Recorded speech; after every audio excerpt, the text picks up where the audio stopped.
उसके ऊपर ही जस्ट तार टूट के गिर गया। हम लोग बहुत बचाने का कोशिश किए लेकिन हम लोग कुछ नहीं कर पाए। पहले आवेदन दिया गया ग्राम प्रधान के माध्यम से, तो वो लड़की मरी, 10 मिनट तक लाइन था, कोई पास नहीं आ पा रहा। 8-9 हज़ार तक ऊपर ही ले लिए हम। जेई मिथिलेश जो है वो उन्होंने घूस लिया। इस समय मैं जिस जगह पे खड़ा हूँ, पिछली रात यहाँ पे 2 मौतें हुई हैं। एक हुई एक लड़की की जिसका नाम था काजल गुप्ता, 18 साल उसकी आयु थी, और दूसरी एक गाय की जिसे बचाते हुए उसकी जान गई। मेरे इर्द गिर्द आप देख सकते हैं 11,000 वोल्ट का ये जो तार है ये टूट के गिरा हुआ है। बारिश हुई थी, चारों तरफ पानी लगी हुई थी और करंट लगने की वजह से उसकी मौत हो गई। बिजली विभाग की ये लापरवाही पहली बार नहीं हुई है, कई बार हो चुकी है, इस गांव में भी हो चुकी है और न जाने कितनी जानें जा चुकी हैं। तो आइए इसके संबंध में लोगों से बातें करते हैं और देखते हैं, जानते हैं कि आखिर में हुआ क्या था और सरकार की अब तक की कार्रवाई क्या है और यहाँ के जो बिजली विभाग है उनकी कार्रवाई क्या है। जी, क्या नाम है आपका? मेरा नाम अभिलाष मिश्रा है। क्या हुआ था यहाँ पे? यहाँ तकरीबन कल शाम को 7:30 और 8 के बीच में, रात बजे, तो उसमें ये हुआ कि यहीं से हवा चल रहा था और हाई टेंशन तार जो पहले से जर्जर हो चुका था वो एक गाय और एक लड़की के ऊपर गिर गया, जिसकी मौके पे मौत हो चुकी थी। उसके बाद से हम लोग लेके गए सरकारी अस्पताल पे यहाँ पे, तो वहाँ पे बॉडी छूने के लिए कोई सामने नहीं आ रहा था। सब लोग बोल रहे थे कि आप लोग यहाँ से ले जाइए, यहाँ मूलभूत सुविधाएं नहीं है, यहाँ कुछ व्यवस्था नहीं है कि जिससे आपको देखा जा सके। तो हम लोगों ने वहाँ रोड ब्लॉक किया कि कोई अधिकारी आए जिससे हम लोग अपनी बात बताएं कि कुछ आगे हो। तो हम लोगों ने ब्लॉक किया, तो वहाँ SDM साहब आए, तहसीलदार आए, जिन्होंने बताया कि अगले दिन मैं आपके गाँव आऊँगा और जो भी सुविधा होगा आप लोग को बताऊँगा और जो भी हेल्प होगा मैं करूँगा। तो अभी SDM साहब आए? SDM साहब अभी 11 बजे के बाद आए थे यहाँ पे, 9 बजे का टाइम दिए थे, 11 बजे आए हैं। और यहाँ आने के बाद बस यही तार जहाँ गिरा था उसकी स्थिति देख के और गांव के लोगों से बात करते करते मतलब हमको लग रहा है कि टोटल 5 मिनट। और घर पीड़िता के घर वालों से बात किए हैं? घर वालों से बात नहीं की, हम लोग तो सामने ही थे, घर वालों से तो बात नहीं की है। वो घर वालों से बात करने की कोशिश करते हैं। बबनी, बात कर बू। जब एक घटना हुआ था तो आप यहाँ पे थी? हाँ, क्या हुआ था बाबू? मेरे घर पे थी वो, मेरी बहन मेरे घर से आ रही थी, अपने घर में जा रही थी। वहाँ पे उसके ऊपर ही जस्ट तार टूट के गिर गया और वो उसके पीछे एक गाय भी थी, उसके ऊपर और दोनों के ऊपर। हम लोग बहुत बचाने का कोशिश किए लेकिन हम लोग कुछ नहीं कर पाए। वो तुरंत उसका 10-15 मिनट उसके बॉडी पे लाइट जलता रह गया, पूरा आग निकल रहा था वहाँ से। और आप लोग सामने से देख रहे थे? सामने से देख रहे थे, हम लोग लाठी से लेके उसको उठा रहे थे तार को, लेकिन फिर भी उसको खींच नहीं पाए लो हम लोग, उसको उठा नहीं पाए लो हम लोग, उसको हटा भी रहे थे फिर भी कुछ नहीं हम लोग कर पाए। बहुत बहुत प्रयास किए लेकिन कुछ नहीं कर पाए। बस ये बोले कि हम कमेटी बैठाएंगे, देखेंगे, तार सही कराएंगे। तार के लिए केवल बात कर रहे थे। वो विक्टिम पे क्या बीती है, क्या उन्होंने खोया है, उसके बारे में वो जिक्र नहीं किए। बस ये बोल रहे थे कि हाँ तार का देख लेंगे हम, तार में क्या गड़बड़ हुआ है। हो सकता है उनके ऊपर लोड पड़ रहा हो कि भाई 60-70 गाँव की लाइन कटी हुई है। अच्छा, यहाँ से 60-70 गाँव की लाइन जाती है? यहाँ से लाइन सोहगरा तक जाती है, बता रहे हैं लोग, गाँव के लोग, मुझे उतनी जानकारी नहीं है, लेकिन उधर लाइन सोहगरा तक जाती है। तो सभी गाँव की लाइन ब्लॉक है इस समय, कहीं लाइन है नहीं, क्योंकि यहीं से जब तार टूटा हुआ है, जुड़ाई नहीं हुई है, तो उधर लाइन नहीं पहुँच रहा है।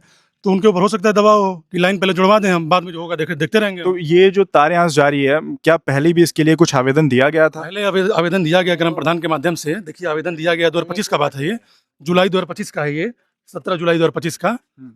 हमने ग्राम प्रधान जी हैं संजय कुमार भारती, वो अपने पैड पर ऑफिशियल लिख के यहाँ देखिए ACN को, उसके बाद से उपखंड अधिकारी को, यहाँ के JE को, उसके बाद से जिलाधिकारी को, तीनों लोगों को यहाँ से लेटर भिजवाए हैं वो कि इसको जिम्मेदारी से देखा जाए और उसको इस पर जो कार्रवाई वो किया जाए। आपका नाम? संजय कुमार भारती। आप इस गांव के प्रधान हैं? जी जी।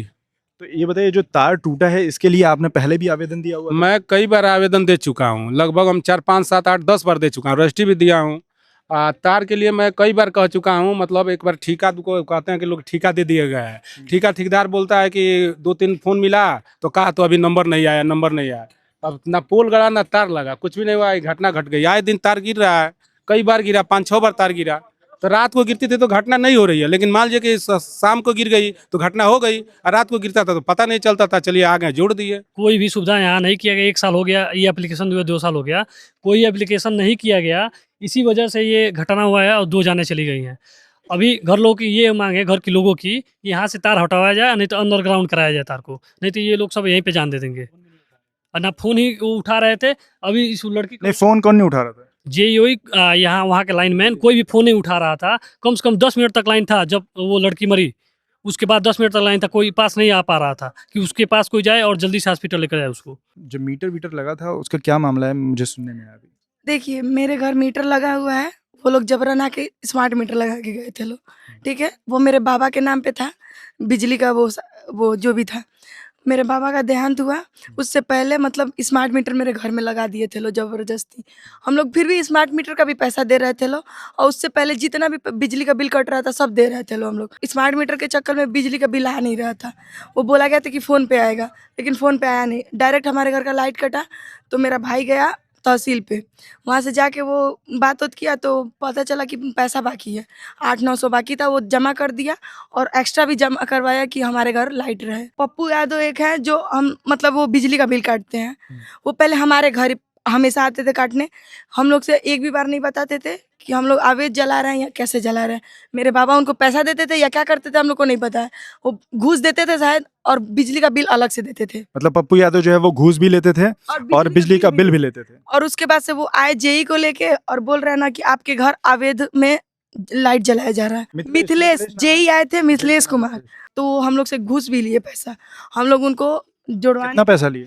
8-9 हजार तक ऊपर ही ले लिए हम। जेई मिथिलेश जो है वो हाँ, उन्होंने घूस लिया। और पप्पू भी लिए, वो वहाँ पे शामिल था, सब कोई उसमें शामिल था, और हमारे घर आके वो जोड़े और उसके बाद से पैसा लेके चले गए। तो इनका नाम है राजकुमार, और मौके पे जब उस लड़की को करंट मार रहा था और जब उसकी डेथ हो रही थी, जब उसके घर वाले भी प्रत्यक्षदर्शी थे उस समय राजकुमार जो थे वहाँ पे पहुंचे थे। इनसे जानते हैं कि पूरी घटना क्या थी।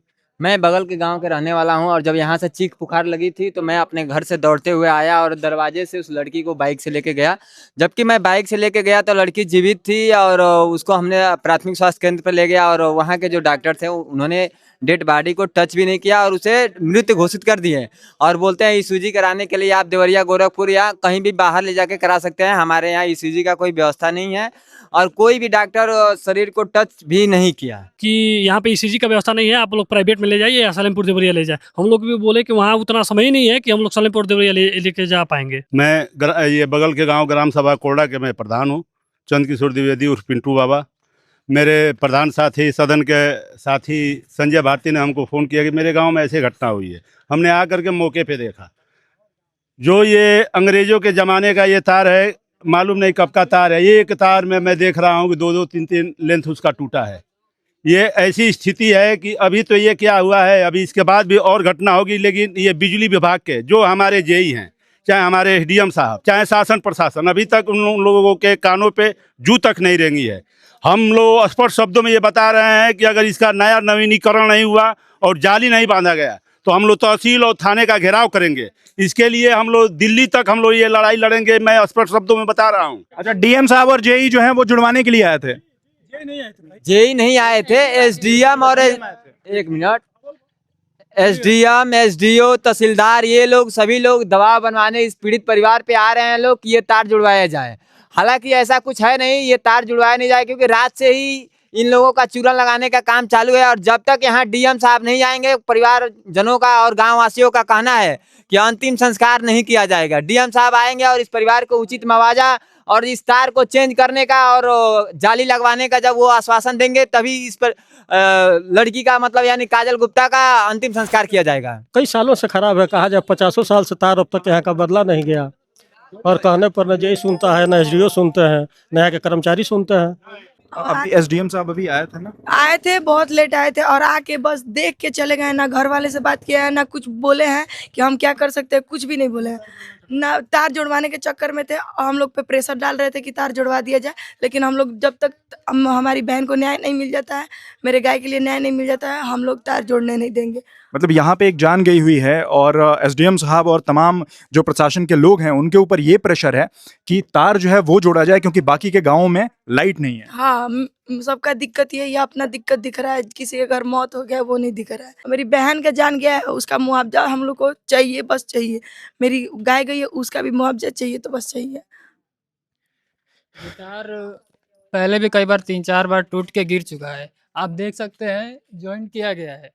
ये बताइए, ये जोड़ा गया है, वहाँ पे हाँ, जोड़ा गया है, हाँ, यहाँ पे जोड़ा गया है, हाँ। और ये इतना लंबा तार है, इतना भारी तार है, आपको लगता है कि एक ज्वाइंट से इसको रोका जा सकता है? ये सब चीजें सेफ्टी से करने वाली चीजें हैं। थे हमारी खुद गाय थी इसी रोड पे मुश्किल से 100 मीटर पहले, और यही 11,000 क्रेन का बोर्ड लगभग 8 वर्ष पहले गिरने से हमारी गाय की डेथ हुई थी, और हमारे यहाँ के यही जेई और यहीं के नेता लोगों ने कह कर ये तार जुड़वाया था कि हम जाली लगवा देंगे। हाँ, और आज करीबन हमने अनेकों बार एप्लीकेशन दिए हैं, हमारे बगल के प्रधान हैं इन्होंने भी दिया है, हमारे गांव के भी लड़कों ने दिया है। जैसा कि आप देख सकते हैं पूरा गांव यहाँ पे इकट्ठा है और सबकी यही मांग है कि एसडीएम साहब या डीएम साहब आएं और पीड़िता के परिवारजनों से बात करें, ना कि सिर्फ हाजिरी लगाने के लिए आए, इधर से आए और इधर निकल जाएं, जैसा कि अभी उन्होंने किया। और जैसा कि अभी हमने सुना कि जो पीड़िता हैं उनकी माँ जो है वो तकरीबन 100 मीटर तक उनके गाड़ी के पीछे दौड़ती रही ताकि वो रुक के उनसे बात करें, लेकिन लापरवाही प्रशासन की कुछ नई नहीं है। और ये सिर्फ इकलौता गांव नहीं है, ऐसे तमाम गांव हैं जहां पे बिजली की स्थिति यही है, जहां तार जो है वो जर्जर हो चुके हैं, उसको बांध के काम चलाया जा रहा है, कहीं पुल टूटने वाला है, लेकिन बिजली विभाग की कोई जिम्मेदारी नहीं बनती, न उनके कान पे कोई जूं रेंगती है। मैंने अभी तक कभी नहीं देखा कि इन तारों की जांच हुई हो या कोई पुल जो है टूटने से पहले उसे सही किया गया हो। तो ये है लापरवाही। इस समय हम हैं ग्राम भिंडा मिश्रा में, जिसका तहसील है भाट पर रानी, जिला देवरिया, उत्तर प्रदेश। धन्यवाद।